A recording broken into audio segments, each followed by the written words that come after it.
Καλησπέρα. Πάμε να δούμε δύο ακόμη πολύ σημαντικούς κόμπους, τους οποίους τους χρησιμοποιούμε αρκετά στην αναρρίχηση, για να ασφαλίσουμε κάποιον ή για να ασφαλίσουμε τον εαυτό μας. Έχουμε λοιπόν τον πρώτο κόμπο, ο οποίος είναι το οχτάρι. Ζωγραφίζουμε λοιπόν ένα 8 και περνάμε την άκρη του σκηνιού μέσα από την πάνω τρύπα. Αυτό εδώ είναι ένα οχτάρι.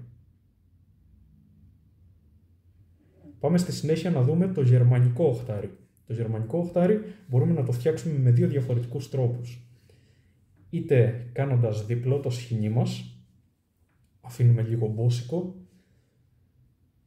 το πιάνουμε διπλό και ζωγραφίζουμε πάλι ακριβώς το ίδιο. Ένα οχτάρι και περνάμε την απόλυξη του σκοινιού από την πάνω τρύπα. Μας ενδιαφέρει ο κόμπος μας να είναι όμορφος, οπότε τον φτιάχνουμε για να μπορούμε να καταλάβουμε αν τον έχουμε κάνει σωστά. Αυτό εδώ λοιπόν είναι ένα σωστό γερμανικό οκτάρι.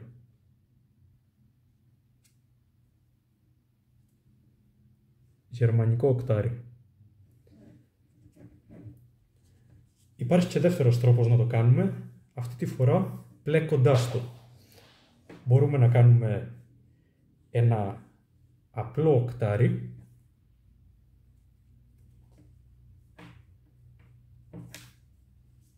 και στη συνέχεια να πλέξουμε το υπόλοιπο,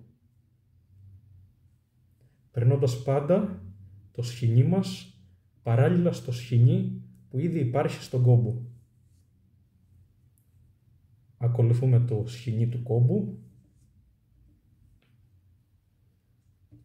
το ακολουθούμε και έχουμε πλέξει πλέον το οχτάρι μας, το γερμανικό οκτάρι.